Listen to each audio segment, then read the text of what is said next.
I think he shook off those butterflies, right? Oh! No! As he goes down a second time, Thomas Taylor begins the count, and he That's it. First round KO. That's what's up. Ernesto Mercado. It's personal between me, and I'm going to do you some serious harm, you big stiff idiot. The Untouchable True School Sports Empire proudly presents something the boxing game's been missing. Hey, what's going on? It's your boy BT, and I came here to talk some boxing with the thousands of True School Sports subscribers. Alright, so this video right here, guys, this one has been long overdue. You know, I want to give a big shout out to my main man, Ghost. You know, a long-time viewer and watcher and subscriber of the channel. He's always faithfully showing up to the lives and the live fight reaction. So I got a lot of love from my boy, Ghost. He's actually the main person, the only person that put me on game, and he's been doing it for a little bit of time now, and this name has been ringing bells for, you know, months on end now, and now I had a chance to watch him extensively fight for myself. I've done my homework, I've done my due diligence, and it's time to talk about the man himself, Ernesto Tito Mercado. Yes, let's talk about him because he's someone I feel at the age of 22, you know, he's 13 fights deep into his pro career right now. This is a guy that, you know, probably should have gotten a True School Sports video months ago, but he's getting it now. He's in the rotation now. So let's talk about him because I feel like this is a young man that's worth talking about. Now, let's Ernesto Tito Mercado, for those I know, for those that don't know, he's 13-0, 12 knockouts. He's been stopping everything in his sight. When you look at the resume, the two names that stick out as names most boxing fans will know would be his fight earlier this year with Hank Lundy back in April. He stopped Hank Lundy in a round, which, you know, listen, at this point, that's doing what you're supposed to do. Hank Lundy's seen better days. It's not the Hank Lundy that fought Crawford, but nonetheless, he did the job. So credit to him on that. And then in his most recent outing, about, you know, roughly less than 2 weeks ago, about 10 days ago or so, he took on Jeremiah Nakatilia. And Jeremiah Nakatilia, again, a guy that he probably should be beating up at this point in his career because Nakatilia fought Shakur Stevenson at 130, then he fought a couple fights at 35, and then they had this fight at basically, you know, 139 and a quarter, you know, 140. So, you know, he did what he was supposed to do there, got him up out of there in 2 rounds. So, I like Ernesto Tito Mercado. You know, from what I've learned about him, you know, first and foremost, let's talk about his boxing style. Before we get into like the backstory, let's talk about his boxing style. I like him because he's my type of fighter. He's a fighter that, from what I could see, has fundamentals. He's a fighter that, from what I could see, doesn't make a ton of defensive lapses. Definitely knows his punching range. But he's a fighter that ultimately he's not going in there to dilly-dally around and play with you. He's going out there to put your lights out. And, you know, if there's anything that we've learned from the Shakur Stevenson aftermath and the Shakur Stevenson Ellen De Los Santos fight, it don't matter how good you are at the actual art of boxing. You know, you got to have some level of entertainment to captivate the audience and really keep the sport thriving and moving in the right direction. And he seems to have that. And I like the fact that he's a precision puncher, a guy that has a steak knife sharp right hand, a good left hook, a consistent jab. And these things are only going to improve with time. So I like what I've seen from him. Now, as far as his backstory and his background, you know, from what I've gathered from listening to him talk and whatnot, he stated he was a 22-time national champion. Obviously, that means he fought at a pretty high level as an amateur. He also stated that his overall record as an amateur fighter was 290 wins and 11 losses.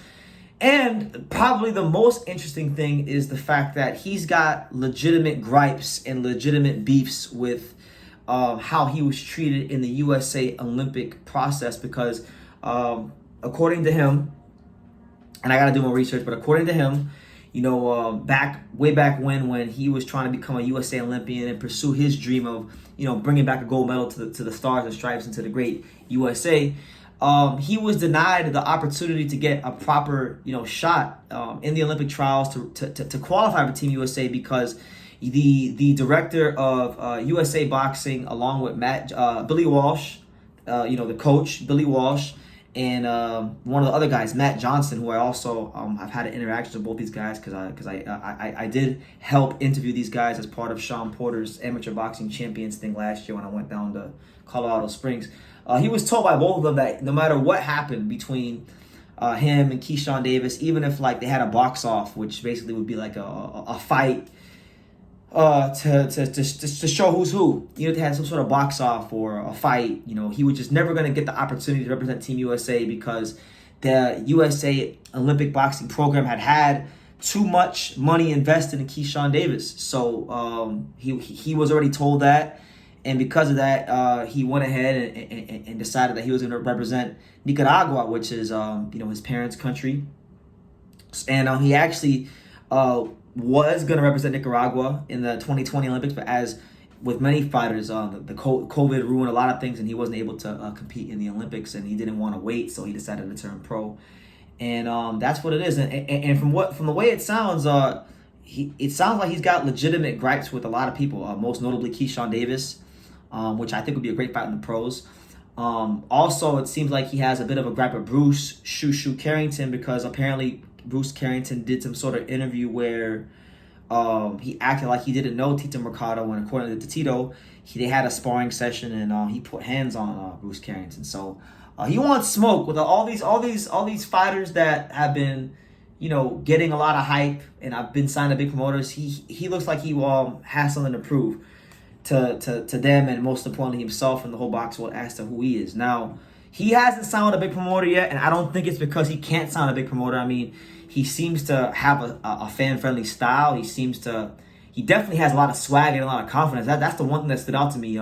He's a very calm and cool, collected individual, but I like his demeanor, like his swagger. He seems to have a very stern but at the same time loud confidence about himself. So I like the way he presents himself to the world. And right now he hasn't signed with a big promoter. And I think from what I've heard him say in interviews, he's trying to build his fan base organically, which I think is an intelligent approach, because a lot of times these fighters sign with these promoters, they don't really have any support, and then by the time they get any support, they're locked into a bad contract. So he's trying to do things the honest way and maximize his value, and he's doing things in a great way, because he's knocked out 12 to 13 men that have stepped in the ring with him, and he hasn't fought like nobody great yet, but he's done what he needed to do, and he's been entertaining while doing it. So I'm looking very forward to seeing him step up. I mean, right now, as it stands, at the time he's shooting this video, I know the WBC won't like this, but to heck with the WBC. In the box rec rankings, I mean, I'm going to check the actual rankings here in a second, but he's a 140 pounder. And we know 140 is becoming a very loaded weight class. You got Teofimo Lopez, who's champion, who had a kind of a similar story to Tito Mercado, because the same thing happened with Teofimo when he wanted to represent Team USA, and they had pre-picked and had politics going on where they favored Carlos Balderas, and he wanted to represent Honduras in the Olympics, so kind of a similar thing there. But you got Teofimo Lopez, you got Richardson Hitchens, you got a lot of fighters, Ryan Garcia, a lot of fighters, a lot of noise there for him. Right now, he's sitting pretty at 16 in the box rec rankings. So what I'm gonna do right now, guys, while I'm sitting here talking to you, I want to check the actual rankings. I want to see if he's ranked in any of the actual governing bodies, because I don't see on his box rec that he's won any sort of like regional trinkets that will get him in the rankings. But you never know with boxing. Boxing rankings can be crazy sometimes. So let's take a quick peek at the rankings. Let's see. Is he ranked anywhere in the WBC? No, he's not ranked in the WBC. He's not ranked in the WBA. He is not presently ranked in the IBF. And he is not ranked in the WBO. So he still has some work to do, but I don't think it'll be too long before he gets one of those types of fights where he fights for WBC or WBA or IBF or a regional title that will position him to get in the rankings. That kind of fight is coming from very, very soon. Make no mistakes about it. But I gotta say, man, from what I've watched, because I went ahead and I watched 3 of his fights. I watched Nakatilia, I watched the Hank Lundy fight, and then I watched his fight against the guy who he knocked out in the beginning of this video. I watched that fight as well. So from what I saw, I liked the fact that he definitely goes in there to knock people out, which sometimes I feel like fighters are too cautious these days, which it is what it is. I like to be entertained. I like fighters that can meet me in the middle. I'm a boxing nerd. I can appreciate the sweet science, but meet me in the middle. Be the kind of fighter that can appeal to everybody, that could appeal to the boxing nerds that love the sweet science and love all that stuff, but also be the kind of guy that, Joe Blow could go to a fight and spend his hard-earned money on a ticket and be satisfied that he did that. Because boxing needs to create fans, and from what I've seen, from the way he talks, from the way he presents himself, Ernesto Tito Mercado just seems like he's one of them fighters that just gets it. That yes, boxing is a sport, but it's also show business, and he's definitely doing his thing. So he's in the rotation now, and he's making his way up the ranks at 140, and I'm definitely gonna be keeping my eyes on him. And maybe I'll try to get him here on the channel soon for an interview, because he definitely seems like he'd be fun to talk to. So yeah, that's my little